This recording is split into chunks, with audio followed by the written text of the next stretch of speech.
Okay, anybody have any questions? Ma'am, you had a point you wanted to make. You breach the room when you want to push anybody that's in the room into the line of fire instead of pushing them into a corner. You just don't want to ignore them by just pushing them around to get to look at the wall. You're exactly right. You want to just, you want to maintain control of them, like grab them or detain them or...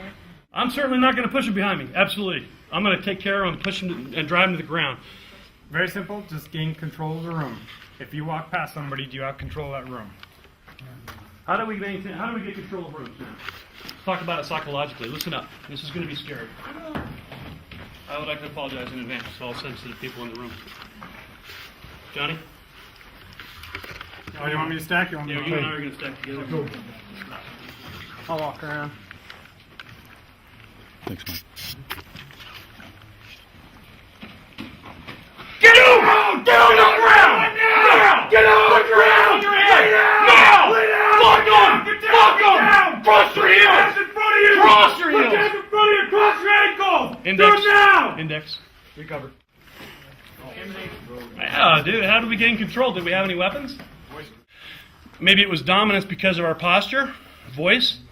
You establish dominance by three things. You do it verbally, you do it by posture, and you do it by tools. Lights, weapons, whatever it takes to establish dominance, those are the three basic areas it falls under. There's a few kinds of communication, okay? There's body language, right? If I'm just kind of like, you can say whatever you want about that body language, that person may not be ready. Then there's, am I ready to shoot something if it walks out in front of me right now? What about right now? Okay, posturing, body language, right? Then there's communication.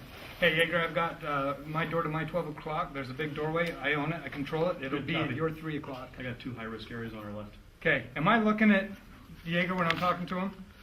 Am I controlling my space? Is he looking at me when he's talking to me? The reason that we keep physical contact on somebody is kind of like the accordion effect, right? The reason that you hold somebody in a stack is so that you can feel them when they move. I always, when I come into a room or I'm in a tight spot or I'm in a stack or something like that, I'm getting physical touch. You're also becoming a bullet shield for your buddy. But I've got physical touch. If I'm leaning on him and he starts moving, I know. If I'm leaning on him and I start moving, he knows. Watch what he does. Check this out. Just a double tap. We've done it enough in here that we know when somebody does that, we're tapping out, we're moving back, we're getting out of here, or we're going someplace. Without words, you're letting this guy know, hey, I'm here. I'm right here on your side. You know where I'm at without any mistake because I'm touching you. If you have any questions about dynamic entry or stacking as a team, this is probably as deep as we're going to go for now. We'll see what happens on the next scenario, but it looks like we're going to move into movement after that. I must tell you before we continue the level of respect we have for you.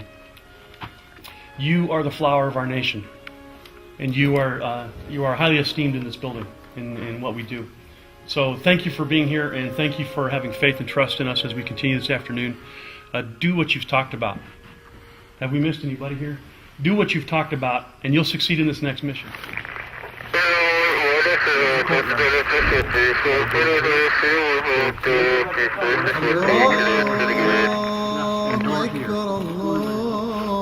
Everybody tracking? There's a big door right there. This is the big door.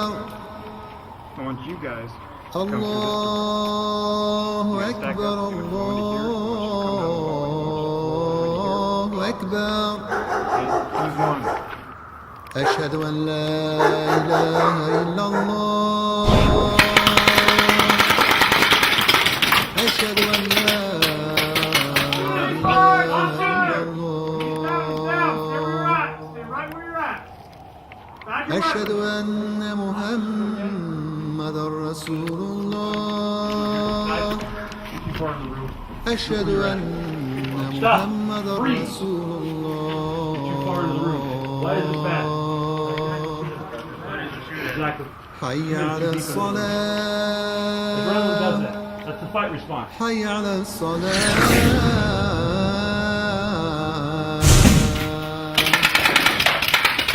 حي على الفلاح حي على الفلاح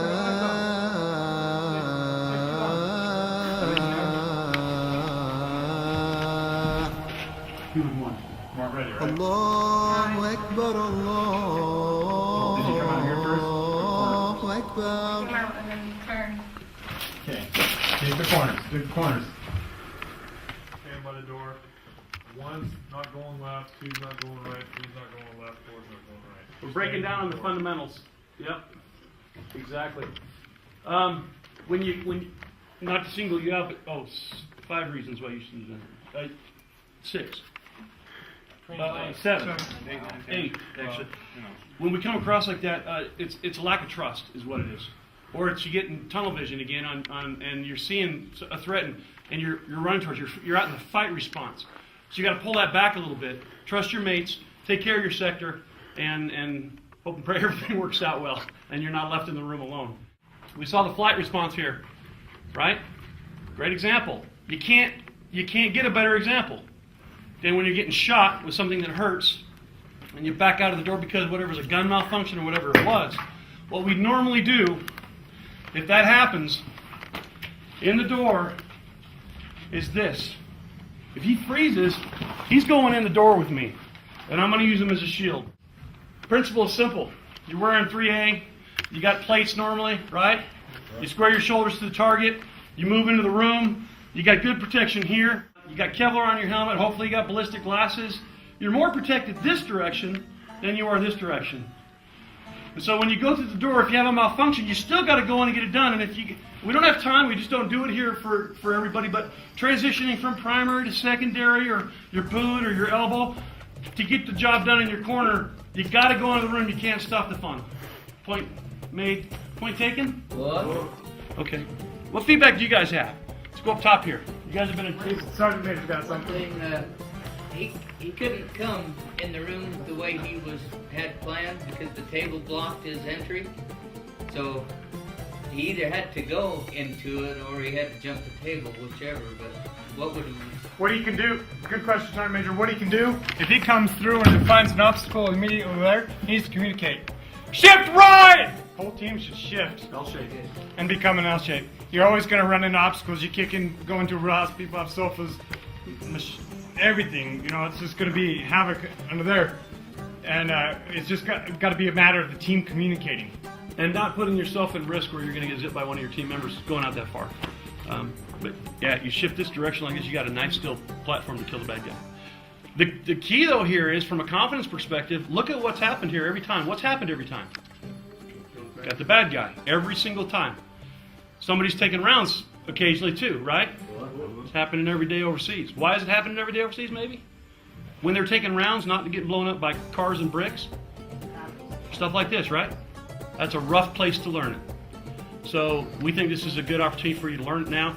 The skills and stuff are perishable. You have to practice that in your guard or your reserve time when you're doing other weekends and stuff.